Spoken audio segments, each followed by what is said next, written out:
నేను ఈరోజు చెప్తున్నాను.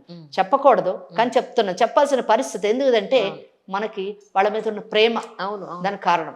ఏంటంటే కింద కోర్టులో కేసు వేసినప్పుడు ఎంత లేదన్నా 3 నుంచి 4 సంవత్సరాలండి. ఓపీ అంటారు దాన్ని, ఫ్యామిలీ కోర్ట్ ఓపీ అని. ఆ ఫ్యామిలీ కోర్టులో వేస్తారు. ఈ 4 ఏళ్ళు ఇక్కడ అయిపోతుంది. గెలుస్తారో ఓడిపోతారో తెలియదు. ఆ తర్వాత అది అప్పీల్కి వెళ్తుంది.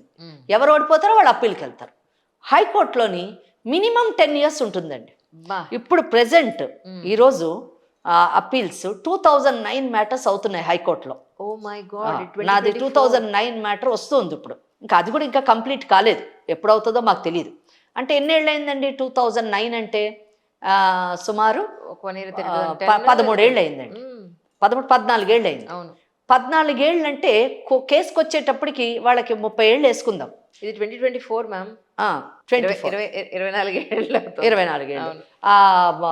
అప్పటికి వచ్చేసరికి వాళ్ళు ఒక 40 ఏళ్ళు వేసుకుంటే ఇప్పుడు 54 ఏళ్ళు వచ్చింది. ఈ రోజు నువ్వు కేసు గెలుస్తావు అనుకుందాం ఫర్ ఎ వైల్. గెలవలేదంటే అక్కడ స్మాష్. 54 ఏళ్ళు నువ్వు చేయగలిగింది ఏముంది చెప్పండి? ఒక తోడు వెతుక్కోవచ్చు, అది వేరే విషయం. అది మరి తోడు వస్తారా? ఇప్పుడున్న సమాజంలోని 54 ఏళ్ల వయసు వ్యక్తిని చేసుకుంటారా? చేసుకోవాలంటే అంటే నీ యొక్క ఫైనాన్షియల్ కమిట్మెంట్స్ ఎలా ఉండే, ఎన్ని ఆస్తులు రాసిగలుగుతావు అన్నదే చూస్తున్నారు కదా. అది అమ్మాయి అయినా అబ్బాయి అయినా కానీ. సో ఇటువంటి పరిస్థితి అంటే మారినటువంటి సామాజిక పరిస్థితులు వివాహము పోరాడేటటువంటి వ్యక్తి పైన ప్రభావం ఏ విధంగా చూపిస్తాయి అన్నది కూడా మనం చూడాలి. అంటే vision is very very important కదా. అమ్మాయిలు మరి 54 ఏళ్ళు వచ్చిన అమ్మాయిని పెళ్లి చేసుకుంటారా? ఏ అబ్బాయి అయినా వచ్చి మీకు అమ్మాయిలు 54 ఏళ్ళైనా 60 ఏళ్ళైనా కానీ మీకు చాలా అందంగా ఉండాలి, 0 సైజులో స్లిమ్గా ఉండాలి, సంపాదిస్తూ ఉండాలి, అంతే కదా. మీ మీడియానే చూడండి, మీరు ఇంటర్వ్యూ చేసే జెండర్ డిస్క్రిమినేషన్ ఎప్పుడూ ఉంటుంది. మీరు ఇంటర్వ్యూ చేసే ఉమెన్ గెస్ట్లు చాలా చక్కగా కనిపించాలి కదా. అదే జెంట్స్ 60 ఏళ్ళు 70 ఏళ్ళు పొలిటీషియన్స్ కూడా మీరు చేస్తారు, వాళ్ళు ఎలా ఉన్నా పర్వాలేదు. చూసేవాళ్ళ వలన మీరు అది చేస్తారు. చూసేవాళ్ళు చాలా అందంగా viewers they expect a beautiful lady should come and give the interview. Correct. So ఇది సమాజం. దాన్ని మనం మార్చలేం. ఎవరు ఆలోచన సరళిని మనం మార్చాలంటే ఇట్ టేక్స్ ఇంకొక యుగం పడుతుంది. సో ఇటువంటి పరిస్థితుల్లోని 54 60 ఏళ్ళు వచ్చిన ఏ అమ్మాయిని ఎవరు చేసుకుంటారు అనేది ఒక క్వశ్చన్ మార్క్. ఎక్కడో రేర్గా అవుతుంది. రేర్ ఇన్సిడెంట్స్, ఆ రేర్ ఇన్సిడెంట్స్ ని జనరలైజ్ చేయడం లేదు. ఆ రేర్ ఇన్సిడెంట్ మన జీవితంలో జరగాలని లేదు. ఇది పరిస్థితి. సో ఇటువంటి పరిస్థితులు ఉన్నాయి కాబట్టి మరి ఇక్కడ నుంచి హైకోర్టు పోయింది అనుకుందాం. హైకోర్టు నుంచి మళ్ళీ సుప్రీం పట్టు వదలని విక్రమార్కుల్లాగా హైకోర్టు పోయి సుప్రీంకోర్టుకి వెళ్ళారు. అక్కడ ఎన్ని ఏళ్ళు పడుతుందో. సో ఇటువంటి పరిస్థితుల్లోని మేము ఏం చెప్తున్నామంటే ముఖ్యంగా అమ్మాయిలకి, నేనైతే ఇప్పుడు అబ్బాయిలకి చాలా తక్కువ, అమ్మాయిలకి నేను అంటే అబ్బాయిలకు చాలా అప్యూర్ అవుతాను. ఎందుకంటే ఆల్వేస్ మా ఉమెన్ క్లయింట్స్ కొట్లాడతారేమో, నాకు ఆల్వేస్ మెన్ క్లయింట్స్, అబ్బాయిలో మంచి క్లయింట్స్ చెప్పిన మాట వింటారు. సో ఈ అబ్బాయిలు కైతే చెప్పను, అబ్బాయిలు చాలా మటుకు కూడా మనం పోరాడదాం మేడం అని అయితే అనరు. కానీ అమ్మాయిలు మాత్రం పాపం చాలా దయనీయంగా మంచి చదువులు వాళ్ళకి ఫస్ట్ పలకరిస్తూనే గంగా యమున ఇలా వచ్చేస్తుంటుంది. నేను అదే చెప్తా, మీ చదువులు ఎందుకు, మిమ్మల్ని చదివించి వేస్ట్. అసలు మీకు చిన్నప్పుడే పెళ్ళిళ్ళు చేస్తుంటే చాలా హ్యాపీగా ఉండేవారు, ఫ్యామిలీ లైఫ్లోనన్నా సక్సెస్ఫుల్ అయ్యేవారు అని చెప్తూ ఉంటాను. ఎందుకంటే భర్త ఏది చెప్తే అది వింటారు. మీకు అప్పుడు ఇప్పుడైతే మీరు సంపాదిస్తున్నారు కాబట్టి ఇండివిజువాలిటీ వచ్చేసింది, మీరు వినే పరిస్థితిలో ఉండరు. అంటే I'm not supporting discouraging, supporting men and discouraging women, సరదాగా మా క్లయింట్స్తో అంటూ ఉంటాను. అయితే అమ్మాయిలకు చెప్తూ ఉంటాను నేను, you go for divorce. And it's not my personal opinion. నేను పర్సనల్ ఒపీనియన్ ఎప్పుడు చెప్పను, కేసు వేయడానికి వచ్చినప్పుడు చెప్పను, కేసు నడిచే టైంలో కూడా చెప్పను. థింక్ ఆఫ్ ఇట్, ఇది జరుగుతుంది, మరి నీవు అప్పటికేం చేస్తావో మరి ఆలోచించు. ఇందులో ఇంకొక లీగల్ ఇష్యూ ఉంది. అంటే మీ క్లయింట్ చెప్పారు, నేను పోరాడతాను మేడం, పోరాడమంటారా నన్ను వదులుకోమంటారా అని అడిగారు. ఫస్ట్ డిసడ్వాంటేజ్ చెప్పాను, ఏది? Time, age, which is more precious. నాకైతే అన్నిటికంటే టైం చాలా ఇంపార్టెంట్ నా జీవితంలో. ఎందుకంటే I always run with time. వెళ్ళిపోయిన సమయాన్ని మనం తీసుకురాలి కనుక time first thing. Second disadvantage, restitution of conjugal rights మీ క్లయింట్ వేశారు, section 9 of Hindu marriage act. ప్రపంచంలో ఇప్పటికొచ్చి ఏ చట్టం కానివ్వండి, ఏ యంత్రం కానివ్వండి, మనసు లేని ఇద్దరు దంపతుల తెచ్చ కాపురం చేయించలేదు. అది ఇంకా రాలేదు.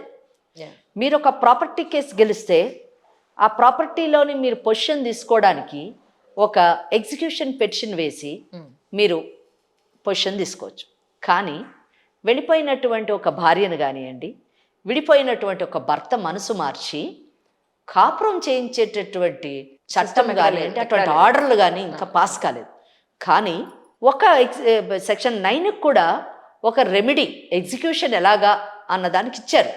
సివిల్ ప్రొసీజర్ కోడ్ ప్రకారము ఆ ఎవరైతే ఓడిపోతారో వాళ్ళు వచ్చి ఐదర్ వైఫ్ కానివ్వండి, హస్బెండ్ కానివ్వండి, భర్త కానివ్వండి, భార్య కానివ్వండి, ఒకవేళ భార్య భర్త మీద రెస్టిట్యూషన్ వేసుకుంది, భర్త వచ్చి కాపురం చేయట్లేదు, లేదా భర్త రెస్టిట్యూషన్ వేశాడు మీ క్లయింట్, వైఫ్ గెలిచిన తర్వాత కూడా రావటం లేదు, రాకపోతే మరి కాపురం అయితే చేయించలేరు. కానీ ఆమెకి ఏమైనా ఆస్తులు కానీ ఉంటే ఆ ఆస్తులు జప్తు చేసేటటువంటి అవకాశాన్ని చట్టం కలిగించింది. అంటే కనీసం ఆ ఆస్తుల గురించి అన్నా వచ్చి కాపురం చేస్తారేమో అనేటటువంటి ఒక సదుద్దేశంతో ఈ యొక్క ఇది పెట్టారు తప్పితే వాళ్ళతో కాపురాలు చేయించడం అన్నది, కాపురము చేయాలి అన్నది, ఒక మనిషిని ప్రేమించాలన్నది, మన బాధ్యతని నిర్వర్తించాలి అన్నది, ఇవన్నీ కూడా ఒకళ్ళు చెప్తేనో ఒక చట్టం చెప్తేనో చేసేది కాదండి. అది మన మనసుకు సంబంధించింది. అది మనకి వ్యక్తిగతంగా ఆ లక్షణాలు మనకు ఉండాలి కదా. కనుక అది అందుకనే దిస్ ఈస్ ద రీజన్ మా క్లయింట్స్కి చాలా మటుకు కూడా చూడండి అమ్మా అంటే వాళ్ళు కూడా కోర్టుకు వస్తారు కదా, వచ్చిన తర్వాత ఫస్ట్ ఉన్న ఇమోషన్ వాళ్ళకు ఉండదు, ఆ జోష్ ఉండదు. తర్వాత మేడం ఇంకెన్నేళ్ళు మేడం, ఇంకెంతకాలం మేడం, ఏం చేయాలి మేడం అంటారు. ఆలోచించండి, మరి ఇది పరిస్థితి. ఇంకో 30 ఏళ్ళు, ఇంకో 40 ఏళ్ళు, ఇంకొక 20 ఏళ్ళు మీరు పోరాడుతూ ఉంటారా, లేదా జీవితంలో ఒక కొత్త జీవితాన్ని ప్రారంభిస్తారా, ఆలోచించుకోండి అని చెప్తూ ఉంటాం. ఇది కారణం. అంతేగాని అందరు విడిపోవాలి అనే ఆలోచన ఏ అడ్వకేట్ కానివ్వండి, ఏ న్యాయ వ్యవస్థకు అస్సలు ఉండదండి. యూ డోంట్ బిలీవ్ ఈ రోజు కూడా అంటే నేను తరచూ హైకోర్టు అడ్వకేట్గా హైకోర్టులోని, అప్పుడప్పుడు నేను సుప్రీంకోర్టుకు కూడా వెళ్తాను, సుప్రీంకోర్టులో కూడా నేను చూస్తూ ఉంటాను. ఇంత 24 ఏళ్ళు 30 ఏళ్ళు కేసులు కింద కోర్టులు అన్నీ జరిగి సుప్రీంకోర్టుకు వచ్చినవి, లేదా ఇందాక నేను చెప్పినట్టు 2009 ఇప్పుడు బెంచ్, ప్రతి బెంచ్ కూడా స్టిల్ దే ట్రై అండి. 24 ఏళ్ళు అయినా కూడా కేసు, 25 ఏళ్ళు అయినా కూడా ఏమాత్రం కలిసి ఉండేటటువంటి అవకాశం ఏమన్నా ఉందేమో అని హైకోర్టులో మళ్ళీ మీడియేషన్కి రెఫర్ చేస్తూ ఉంటారు. Sometimes judges will be so kind enough అండి. ఆ బెంచ్ వాళ్ళ లంచ్ టైం మాకుండేది 45 మినిట్స్ లంచ్ టైం, ఇప్పుడు 1 అవర్ చేశారనుకోండి, ఆ 1 అవర్లోని 45 నిమిషాలన్న మినిమం కేటాయించి చేంబర్లోని ప్రయత్నిస్తుంటారు. కలవండి పిల్లల గురించి. ఇక్కడ ఇంకో పాయింట్ చెప్పాడు మీ క్లయింట్, పిల్లలు బాబు ఇప్పుడు పరిస్థితి అడిగేది ఏంటంటే, జనరల్ గా చిన్నపిల్లాడు కాబట్టి తల్లికి ఇస్తారు, బట్ కానీ నా పరిస్థితి ఏంటి అనేది. ఎగ్జాక్ట్లీ ఆ పిల్లల గురించి అన్నా ఆలోచించాలి అనే ఉద్దేశంతో ఈ కౌన్సిలింగ్ మీడియేషన్ చేసి కలపడానికి ప్రయత్నిస్తారండి. కానీ ఇక్కడ పార్టీస్ ఎవరైతే ఇటువంటి కేసులు ఉన్నాయో వాళ్ళు తెలుసుకోవాల్సింది ఒకటే ఏంటంటే, ఎప్పుడు కూడా పిల్లల పెంపకంలోని పేరెంట్స్ ఇద్దరి యొక్క ఆవశ్యకత ఉంటుంది.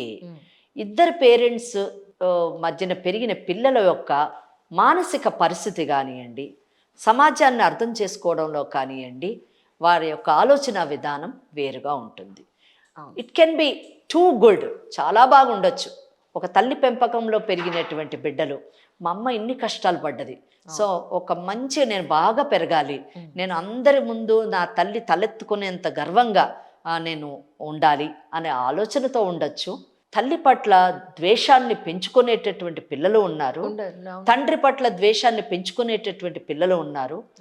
అది ఎక్స్ట్రీమ్ అయి క్రిమినల్స్గా మారే అవకాశం ఉంది, లేదా డిప్రెషన్లోకి వెళ్ళేటటువంటి అవకాశం. సో ఎలా పెరుగుతారు అన్నది మనం చెప్పలేము. ఎందుకంటే అండి ఇప్పుడు మీరు అంటే ఇప్పుడు కాదు, ఎప్పుడైనా చూడండి, నేను అబ్జర్వ్ చేశాను చాలా కుటుంబాల్లోని, చాలా కేసుల్లోని తల్లి తండ్రి కలిసి ఉన్న పిల్లల్లోని ఇక్కడ కూడా జెండర్ డిస్క్రిమినేషన్ ఉందండి. మన కడుపును పుట్టిన పిల్లలే తండ్రికి ఇచ్చేంత వాల్యూ, తండ్రి పట్ల ఉన్న భయము తల్లి పట్ల ఉండదు.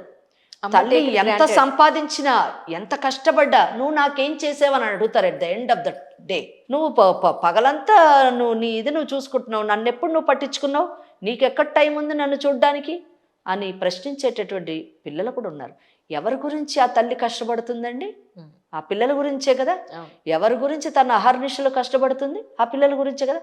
బట్ అది వాళ్ళు కన్సిడర్ చేయరు. వాళ్ళ మనసుకు తెలుసు, 100% వాళ్ళకి తెలుసు, yes my mother is doing for me అని. కానీ but at the time of argument ఏదన్నా అవకాశం వచ్చినప్పుడు వాళ్ళ స్ట్రాంగ్ గ్రౌండ్ ఇదే. అంటే ఏంటి, అక్కడ కూడా అదే తండ్రిని మాత్రం ప్రశ్నించలేరు. తండ్రి ఇట్లా కళ్ళు ఎర్ర చేస్తే సైలెంట్ అయిపోతారు. అది మన పేట్రియార్కల్ సొసైటీలో బ్లడ్ లో భర్త కానివ్వండి, తండ్రి యొక్క ప్రభావం, అంటే మేల్ ఒక ప్రభావం కుటుంబంలో నా విధంగా ఉంటుంది. సో ఇటువంటి సోషల్ సర్కమ్స్టాన్సెస్, ఇటువంటి సొసైటీలోని ఇద్దరు తల్లిదండ్రుల మధ్యన పెరిగిన పిల్లలు ని ఈజీగా మోల్డ్ చేయొచ్చు గుడ్ చిల్డ్రన్గా. లేని కుటుంబాల్లో 100% there will be some defect స్లైట్గా ఉంటుంది. మరి అది మళ్ళీ వాళ్ళ వివాహం మీద ఎటువంటి ప్రభావం చూపిస్తుంది అన్న సందర్భాలు కూడా ఉన్నాయి. అంటే నేను ఈ అన్ని యాంగిల్స్లో కేసులు చూశానండి. నేను మాట్లాడే ప్రతిదీ కూడా నేను కేసులు చూశాను.